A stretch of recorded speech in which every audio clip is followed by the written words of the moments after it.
Here's 10 real estate exam questions that you're going to need to know. Welcome back. If you're here studying for your real estate exam, you know that this channel is here to help you pass your real estate exam and offer some tips for a good real estate career. So in this video, I'm going to go over those 10 questions. I'm going to go over the concepts, and I'm going to give you the answers to those questions. Subscribe to the channel if you want more questions and if you want more info on becoming a real estate agent. Okay, let's dive into the questions here. Question number 1. Which of the following properties requires the use of a lead-based paint disclosure? A. Single family residence, SFR, built in 1975. B. Senior citizen housing, built in 1986. C. Homes for the disabled, built after the passing of the Americans with Disability Act, ADA. D.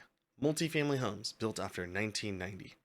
So the main thing you need to know about the lead-based paint disclosure is that it applies to residential properties built prior to 1978.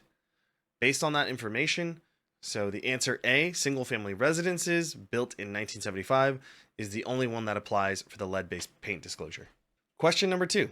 A negative declaration issued for an environmental impact report. A. Indicates no negative influence of the development on the surrounding environment. B. Shows whether the developer had a previous record of poorly designed subdivisions. C. Is a positive statement made by the government in favor of the developer. D. Is typically issued by a government authority after initial review period. So let's kind of cover a environmental impact report real quick. EIR, these make no historical or future judgments about the developer. It is issued after the final environmental study is complete. And so a negative declaration in one of these reports basically indicates there's no negative effects of the proposed development to the environment. So based on that, the answer is A. Number 3, the Federal Fair Housing Act, FFHA, prohibits discrimination in the sale, rental, and advertisement of A. Residential units, B. Commercial properties, C. Industrial properties, D. Land used for the grazing of livestock. So if you just read FFHA, it says Fair Housing Act, you're going to know that it basically relates to housing, which is residential units. So based on that premise right there, the answer is A, residential units. Okay, number 4. The preamble of the Federal Fair Housing Law states its purpose is to eliminate discrimination in housing and to A, provide fair housing for everyone throughout the United States. B, establish Fannie Mae. C, provide low-cost housing for all. D, create equal employment opportunities for all protected classes.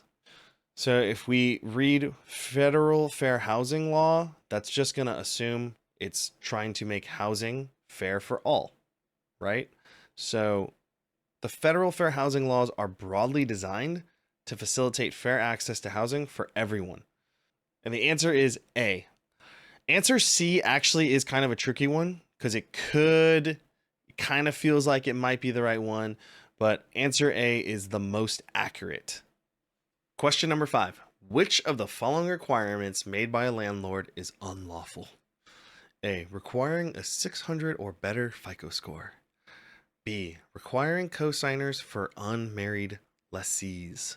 C. Requiring each adult occupant to sign a tenant rules agreement. D. Prohibiting the use of waterbeds in the property. Oh, this is kind of a tricky one, actually. So my initial gut, if we didn't know, because we're in California, would just be like, oh, maybe it's credit. Maybe you can't deny people based on their credit. But the answer is B.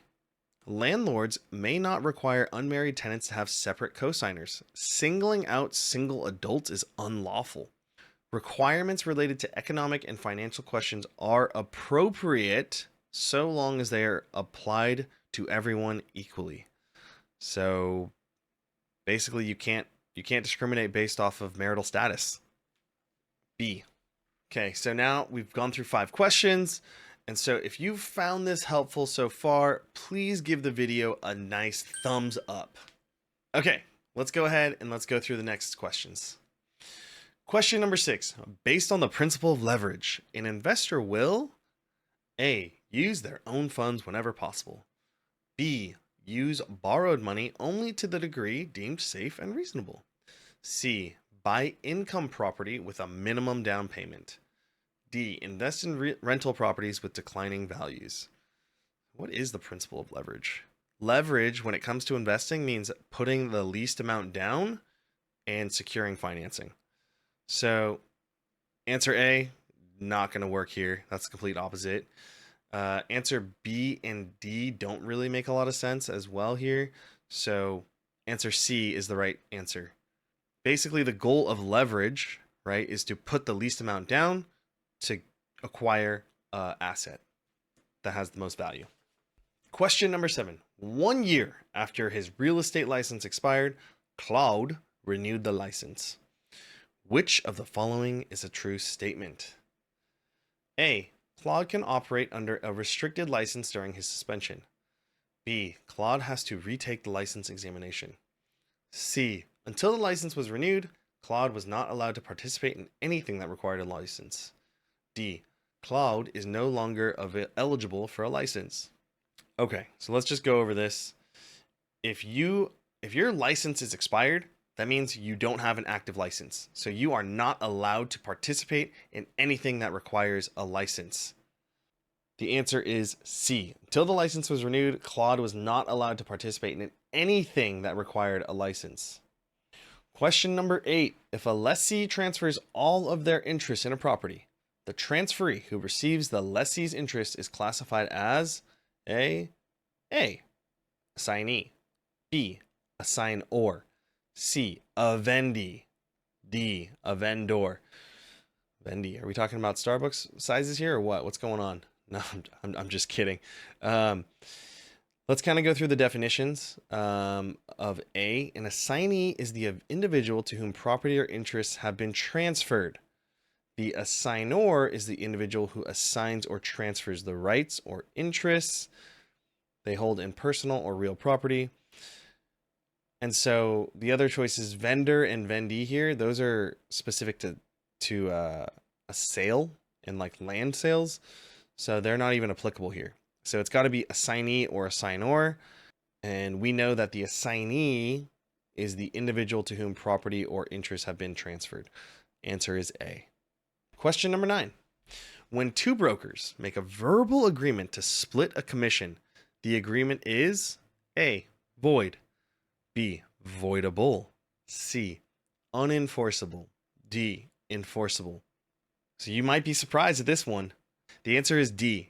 Enforceable. Oral agreements between brokers to split commissions are valid and enforceable. Okay, question number 10. When the vendee under a land sales contract makes payments, which include an impound for taxes, A. The vendor needs to hold the monies in a trust account. B. The vendor can use the monies for other uses so long as they pay the taxes when due. C. The vendor can keep the monies anywhere so long as they don't convert the funds. D. The vendor cannot hold the impounds unless they are licensed with the Department of Real Estate. So what are impound for taxes exactly? That means it is a separate account to pay for property taxes. So when a vendee under a land sales contract makes payments, which include an impound for taxes, those monies need to be held in a trust account. Answer C, the vendor can keep the monies anywhere so long as they don't convert the funds, seems pretty reasonable, but the reality is the answer is A, they must be held in a trust account. Okay, so we've gone through the 10 questions. Thank you so much for watching the video. If you want a bonus question, please stick around. So I'm going to go through one more additional question. This one always got me. So yeah, let's dive right into it. Bonus question. Property is defined as A. Rights or interests which a person has in a thing owned. B. Real if it is a trade fixture. C. Personal if it is a fixture. D. A license to use something owned by another for a temporary period of time. Property is basically just the rights or interests which a person has in a thing owned. So property can be classified as real or personal. answers B and C are just wrong. So the answer is A, rights or interests which a person has in a thing owned. So if you thought this video was helpful, please subscribe.